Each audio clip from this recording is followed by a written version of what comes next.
എറണാകുളം ചിറ്റേത്തുകരയിലെ ചെരുപ്പ് കടയിൽ തീപിടുത്തമുണ്ടായി. തീപിടുത്തത്തിൽ കട പൂർണ്ണമായും കത്തി നശിച്ചു. ഇന്നലെ അർദ്ധരാത്രി ഉണ്ടായ തീപിടുത്തത്തിന്റെ ദൃശ്യങ്ങൾ 24 കിട്ടി. ആ ദൃശ്യമാണ് പ്രേക്ഷകർ ഇപ്പോൾ സ്ക്രീനിൽ കാണുന്നത്.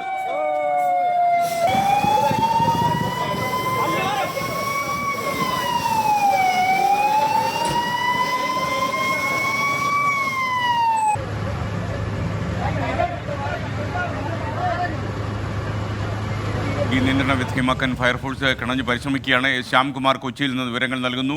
ശ്യാം, വിവരങ്ങൾ. ഇന്ന് പുലർച്ചെയാണ് ഈ തീപിടുത്തം നിയന്ത്രണ വിധേയമാക്കിയിട്ടുള്ളത്. ഇന്നലെ അർദ്ധരാത്രിയോടുകൂടി കടയിൽ നിന്ന് തീ ഉയരുന്നത് കണ്ട് പ്രദേശത്തുള്ളവരാണ് തൃക്കാക്കര ഫയർഫോഴ്സിൽ വിവരം അറിയിച്ചത്. ചിറ്റേത്തുകരയിലെ ചെരുപ്പ് കടയിലായിരുന്നു ഈ തീപിടുത്തം ഉണ്ടായത്. കട പൂർണ്ണമായും കത്തി നശിച്ചു. ഈ കടയിൽ നിന്ന് തൊട്ടടുത്തുള്ള കടകളിലേക്കും തീ പടരുകയും ചെയ്തിരുന്നു. 3 ഫയർഫോഴ്സ് യൂണിറ്റുകൾ എത്തി മണിക്കൂറുകൾ പരിശ്രമിച്ച ശേഷമാണ് തീ ഇന്ന് പുലർച്ചെ നിയന്ത്രണ വിധേയമാക്കിയത്. ചെരുപ്പ് കട പൂർണ്ണമായും കത്തി നശിക്കുകയും ചെയ്തിട്ടുണ്ടൊക്കെ.